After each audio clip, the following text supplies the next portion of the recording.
there are two conditions based on this true and false. What should be executed? What should be done when the value is true? When the Boolean expression is true, there will be an if code. What if the Boolean expression here, the condition is false, will be giving another code to be executed and then go for the end of program. Okay, so an if else statement, whenever you call it as if else statement, has an optional else block, right? So when the Boolean expression evaluates it as true, then the if block will be executed and whatever the condition we have given here will be executed. If it is false, the else code will be executed, right? So in both conditions, whether it is true or whether it is false, there will be some code provided which has to be executed. So this is a part of again if statement itself. We have if else and nested if else, right? So we'll see these programs. I'll move on to the IDE, create a new window by pressing Ctrl N, and we'll write down our problem statement, right? What are we going to implement? On write a program to demonstrate if else. Okay. I'll take hash include. I'll take main. Right. Now what we need to do is we need to give two conditions. One condition will be for if statement and the another condition will be for else statement. So I'll take an integer as a equal to suppose 100. Now we'll tell the compiler that if the variable a is less than 20, what to do? The message that a is less than 20, right? Because we need to see what number is to be taken. Now this will be a hard coded value. Now trailing with this if, we need to have an else statement, right? So if the condition is not satisfying in if condition, then else will be executed. So what to be printed here will decide as a is not less than 20. Right, now these are two conditions, and after either or, when this condition is checked, whether it is for if or whether it is for else, right, either or will be printed. If this block ends, the scope of this curly braces will not go again here, it will directly go to the end of main. So we'll write down here as printf value of a is, we'll define it as an integer %d /n, comma, which variable we are going to store it in a. Okay, I'll save this program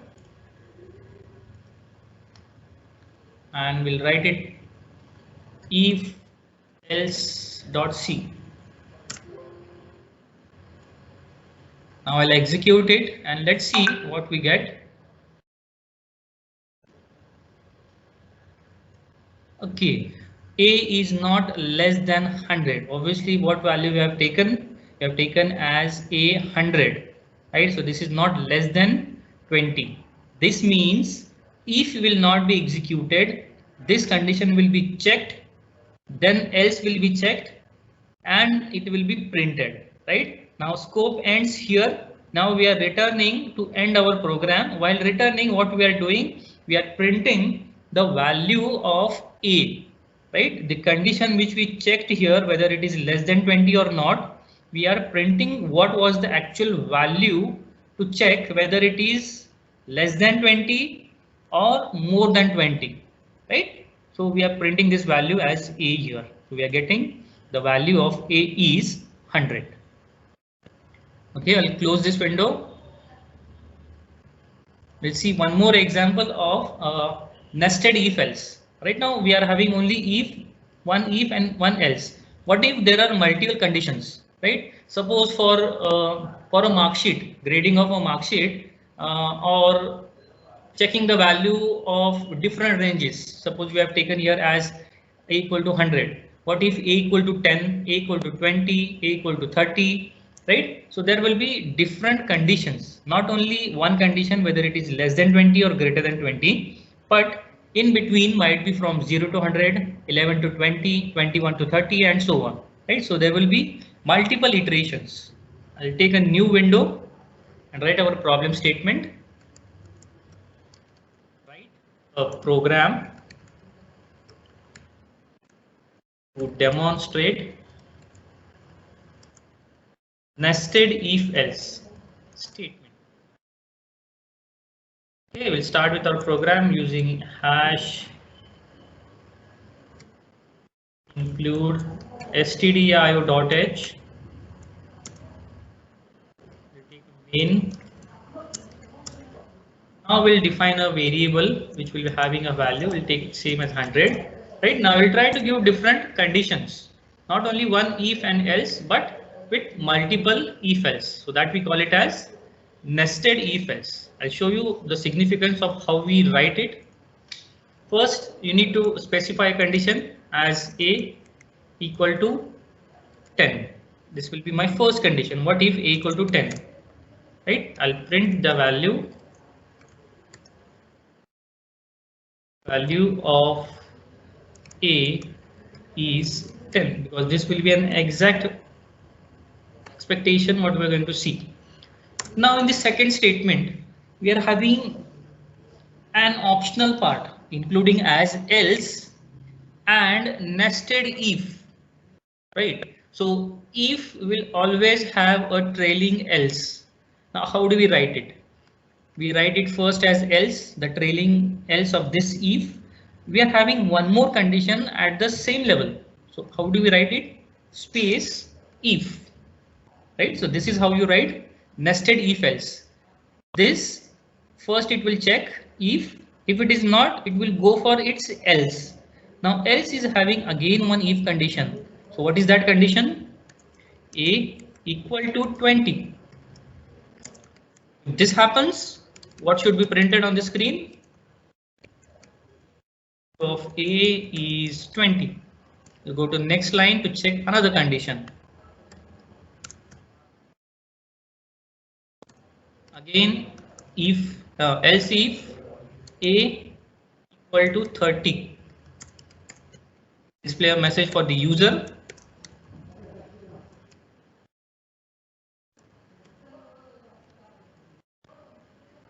Right. Now we have taken more conditions, whether it is equal to 10, equal to 20, or equal to 30. Now while ending this loop, right, what we do is we use only else. This means this if and this else is jointly working. This if and this else here is jointly working, and this if and this else will be jointly working. So our loop for this if will end here.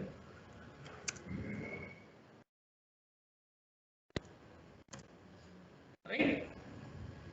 We'll give a message if all those three conditions failed, whether it is not equal to 10, 20, and 30, there must be some condition which has to be handled, right? So we need to give a message over here. None of the values are matching, right? So next line, see that this scope ends, right? After this, put again a printf.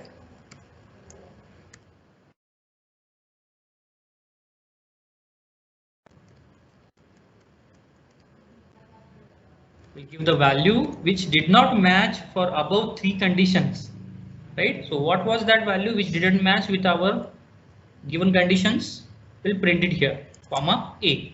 A is our variable. Okay, so these are our conditions: a equal to 10, a equal to 20, a equal to 30, and if else, if these are not matching, and the end of this entire scope will be here. So I'll save this.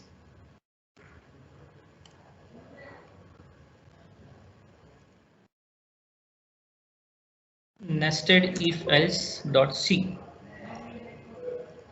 Okay, now we'll execute and see the output.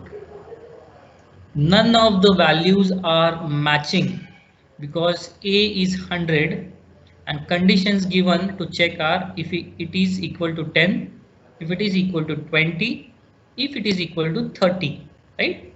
None of these conditions are matching, so it will be moving on from this block to this block to this block, and then if there's no more condition, the optional block, that is the else, will be executed. So what is the else block? None of the values are matching, right? If it is not matching, what was the exact value of 100 of A? It was 100. So we need to print it in the end of this scope. Okay. Now what we'll do is we'll try to change this value. We'll take it as 20, save it again compile it over here. Okay, now we'll see the scope of how these blocks are being executed.